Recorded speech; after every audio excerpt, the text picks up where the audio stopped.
What's going on, YouTube fam? Steven from the Vargas team here, bringing you another property tour video. And in today's video, we're back to the Marinablue condominium. The last time I made a video here, it was for a stunning penthouse that I rented for $19,000 a month, which, if you haven't seen so already, I highly recommend that you do, as it has some of downtown Miami's most insane views. But as unique and as amazing as that property is, I did want to showcase other options in this building because look, not everything goes for $19,000, and Marinablue does have a lot of other great options at different price points. So in today's video, we will be touring a stunning 2-bedroom, 2-bath and a half listed at $4,000 per month for rent, and an '09 just like this one would sell for around $700,000. As always, before we dive into today's property tour video, I just ask that you subscribe to the channel if you haven't done so already, like the video, and ring the bell to keep up with my weekly Miami real estate uploads, all right? All right, let's go. Marinablue is one of 5 condominiums that sit on Biscayne Boulevard directly across from the Frost Museum of Science and the Pam Art Museum. This is significant because it solidifies the water view of many of the units within the 5 buildings. As you know, any condo in the city is always at risk of having its views blocked in the future by some new construction. But having the museum and the park across the street does give you as a resident some peace of mind knowing that the views of Biscayne Bay are here to stay, at least for a long time. In case you were wondering, the 5 condos I was referring to are Marquee, 10 Museum Park, 1000 Museum, 900 Biscayne Bay, and of course Marinablue.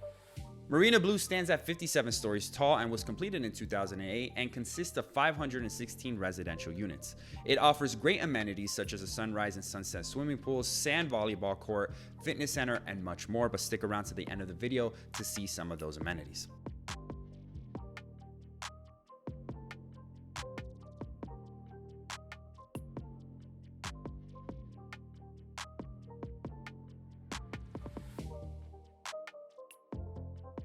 Walking in, we come across the entrance corridor, which will consist of the half bath found on my right hand side, which of course is great for your guests, as well as your stackable washer and dryer, which is conveniently out of sight from the rest of the property, and some additional linen closets for added storage.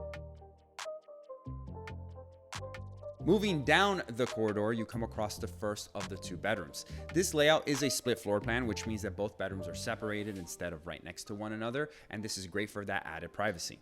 The room itself does not have a walk-in closet. However, the built-outs in this closet are great to get that extra closet space.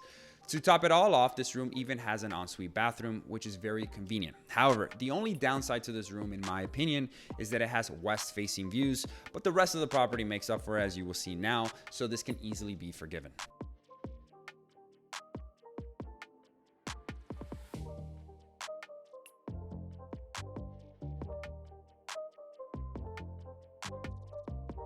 Making our way to the main area of the property, we reach the kitchen and its open layout, which flows nicely into the dining and the living room. Since it was completed in 2008, you will notice the finishes of that era, such as the granite countertop and the style of the cabinetry, etc. However, the best part of this property is easily the views that you get from inside of this unit, even from the kitchen. But the balcony space, complemented with the views of the bay, take it to a whole other level.